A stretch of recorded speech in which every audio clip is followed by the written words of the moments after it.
My uncle stole my college fund for his gambling debts. Some betrayals hit you like a punch to the gut, leaving you gasping for air, wondering how you didn't see it coming. That's exactly how I felt when I discovered my uncle had stolen the college fund I'd been counting on for years. I'm Oliver, a 19-year-old from a small town in Ohio, and I was supposed to be starting my freshman year at Ohio State University this fall, studying engineering.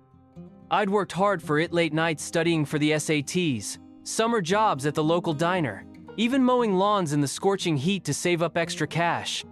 But all of that came crashing down at a family dinner when I learned the truth about my Uncle Richard and the money that was supposed to secure my future. The day started like any other late summer morning in our quiet neighborhood. I woke up to the sound of birds chirping outside my window, the sunlight streaming through the faded blue curtains in my bedroom, casting soft shadows on the walls. My room was a mess of half-packed boxes and college brochures, a testament to the excitement I'd been feeling for weeks. I could smell the faint aroma of bacon drifting up from the kitchen, where Mom, a 42-year-old nurse with a warm smile and a love for baking, was probably whipping up breakfast. I pulled on a t-shirt and jeans, my bare feet padding across the hardwood floor as I headed downstairs, my stomach rumbling at the thought of her famous blueberry pancakes. Dad was already at the kitchen table, a 45-year-old mechanic with calloused hands and a permanent grease stain on his favorite flannel shirt, sipping coffee from his chipped World's Best Dad mug. My little sister, Chloe, a 14-year-old with braces and an obsession with TikTok, was scrolling on her phone, her plate of pancakes untouched as she giggled at a video. "Morning, Ollie," Mom said, her apron dusted with flour as she flipped a pancake on the griddle, the sizzle filling the air with a comforting sound. "Big day today, family dinner at Grandma's. You ready to tell everyone about college?" I grinned, grabbing a piece of bacon from the plate on the counter, the salty crunch making me hum in satisfaction. "Yeah, I can't wait," I said, my voice full of excitement. I even printed out my class schedule to show Grandma. Grandma Ellen, a 68-year-old retired librarian with a sharp wit and a love for knitting, had always been my biggest cheerleader. She'd set up my college fund when I was born, putting away a little bit of money every month from her pension, determined to give me a shot at a better future.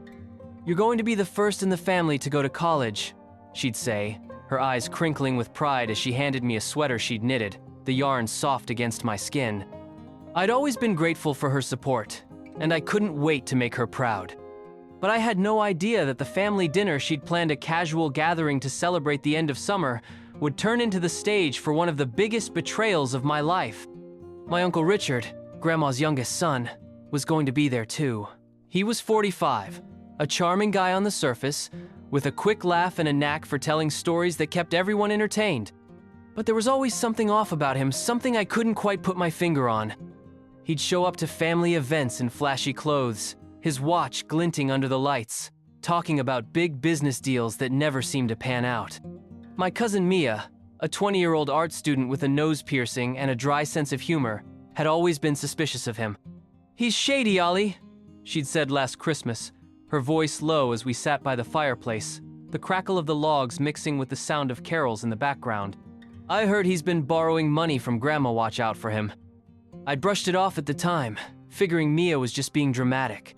Uncle Richard had always been good to meslipping me a 20 for ice cream when I was a kid, teaching me how to ride a bike in the park, even helping me with my science fair project in middle school. But as I got ready for the dinner, pulling on a clean button-up shirt and running a comb through my messy brown hair, I couldn't shake the uneasy feeling in my gut.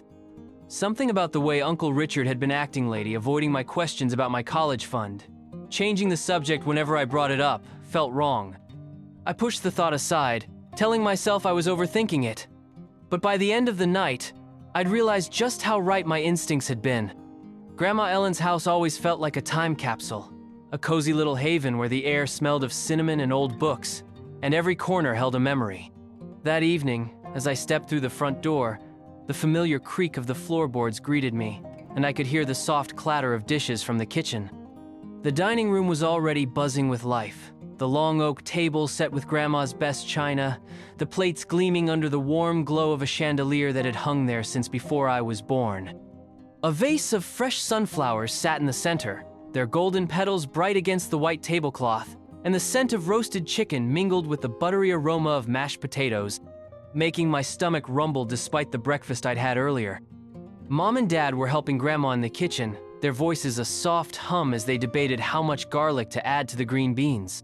Chloe was sprawled on the living room couch, her phone in hand, her laughter echoing as she watched another TikTok video, the sound mixing with the faint crackle of the fireplace.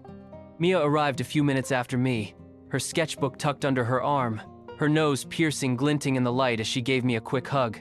"Ready to be the star of the night, college boy?" she teased, her voice warm but her eyes flicking toward the door as if she was waiting for someone. I nodded, pulling my class schedule from my pocket, the paper slightly crumpled from the car ride.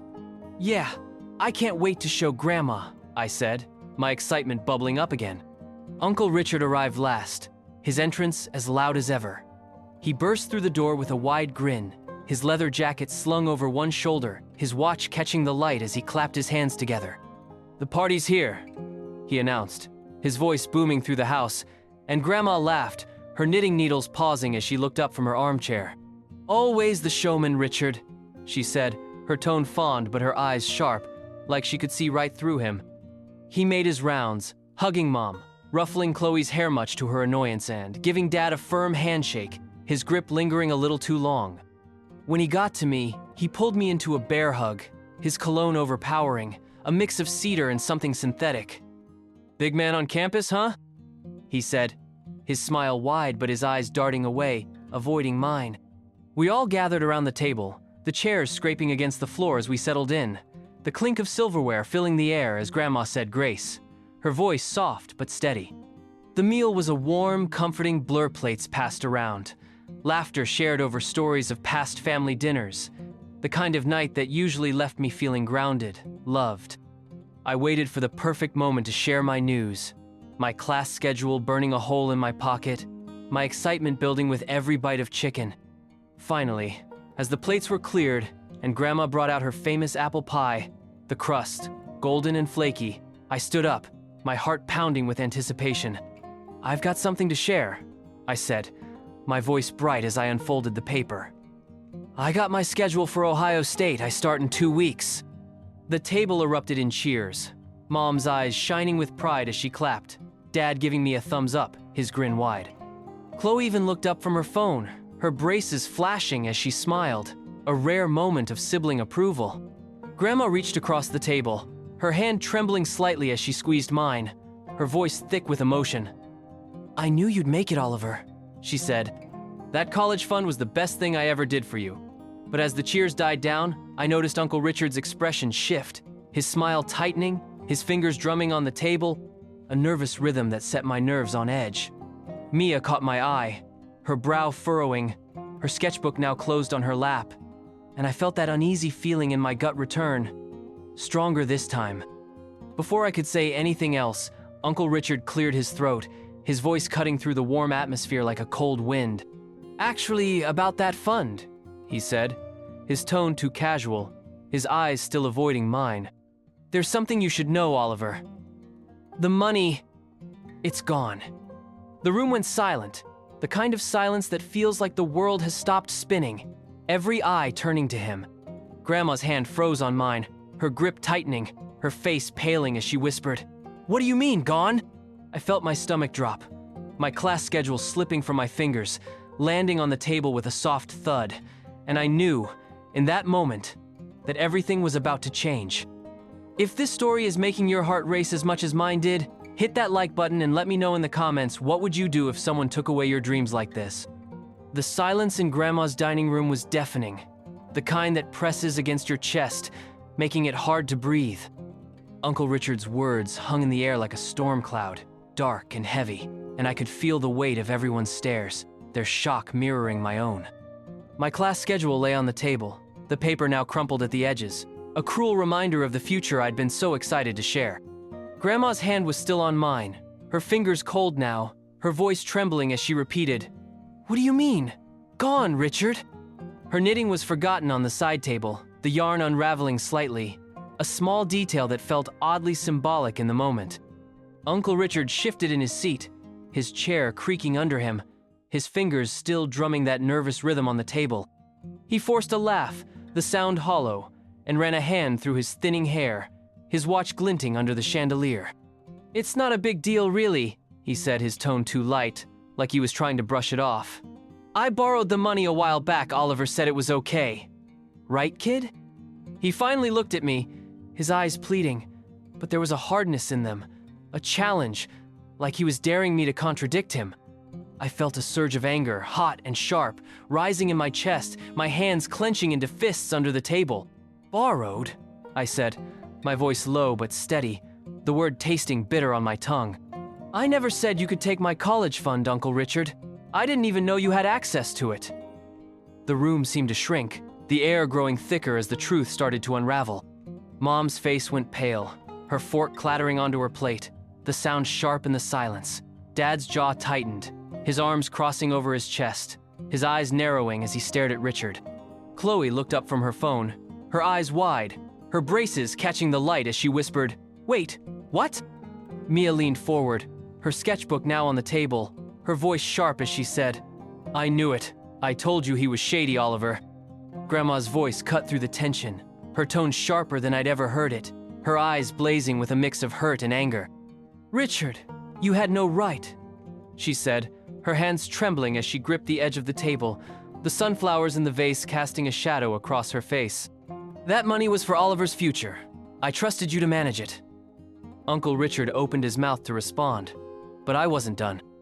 I'd been saving something for a moment like this, a suspicion I'd had for weeks, ever since I'd noticed strange withdrawals in the account statements Grandma had given me to review. I reached into my pocket, pulling out my phone, my fingers steady as I opened the banking app, the screen glowing softly in the dim light.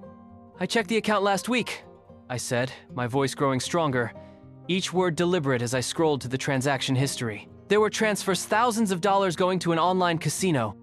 Your name was on every one of them, Uncle Richard." I held up my phone, the evidence clear for everyone to see, the numbers stark against the screen.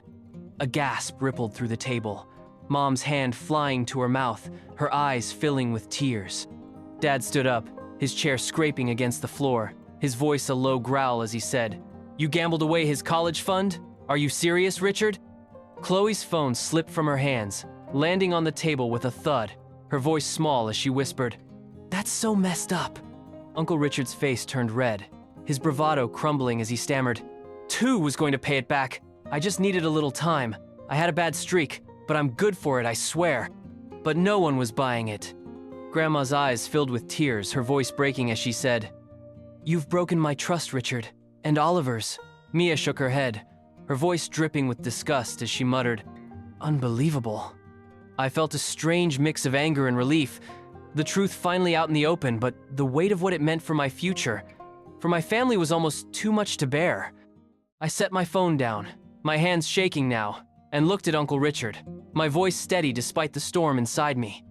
"You owe me an explanation," I said, "and you owe me my future back." The rest of the dinner was a blur, the warmth of the evening replaced by a cold, heavy tension that lingered long after the plates were cleared. Uncle Richard tried to explain himself, his voice a jumble of excuses and promises, but no one wanted to hear it. Grandma sat in her armchair, her knitting untouched, her face etched with disappointment as she stared at her son, the betrayal cutting deeper than any of us could understand. Mom and Dad took turns comforting me, their voices soft but firm, Mom's hand resting on my shoulder as she whispered, "We'll figure this out, Ollie. I promise." Dad's anger was quieter, but I could see it in the way his jaw clenched, his hands gripping the edge of the table as he muttered, "He'll make this right, or he's out of this family." Chloe, for once, put her phone away, her eyes wide with a mix of shock and curiosity as she asked, "What happens now, Ollie? Are you still going to college?" I didn't have an answer for her not yet. Mia stayed close, her sketchbook open now, her pencil scratching across the page as she drew, her way of processing the chaos. "You did the right thing, calling him out," she said, her voice low as she glanced at me, her sketch taking the shape of a broken piggy bank, a subtle nod to the money that was gone. I managed a small smile, grateful for her support, but my mind was racing, trying to make sense of what had happened, what it meant for my dreams. Uncle Richard left shortly after, his head bowed, his leather jacket slung over his arm, the door closing behind him with a soft thud that felt final. But I wasn't done with him, not yet. The next day, I found him at his apartment, a small, cluttered space on the edge of town, the air inside smelling of stale coffee and cigarette smoke. He was sitting on a worn-out couch, his face haggard, dark circles under his eyes as he looked up at me, his voice hoarse. "Oliver, I'm sorry," he said, his hands clasped together, his watch now gone, probably pawned to cover another debt. "I messed up. I thought I could win it back. I never meant for this to happen." I stood in the doorway, my arms crossed, the weight of my empty college fund pressing down on me like a physical thing. "Sorry isn't enough, Uncle Richard," I said, my voice calm but firm, the words flowing smoothly as I laid out my terms. "You stole from me, from Grandma, from our family. If you want to make this right, you need to own up to it publicly. At the next family gathering, I want you to tell everyone what you did. No excuses. And you need to pay back every cent, even if it takes years." He nodded, his eyes filling with tears, his voice barely a whisper as he said, "I'll do it. I'll make it right, I swear." But there was a shakiness in his tone, a lack of conviction that made me doubt he'd follow through. In the weeks since, I've been trying to piece my future back together.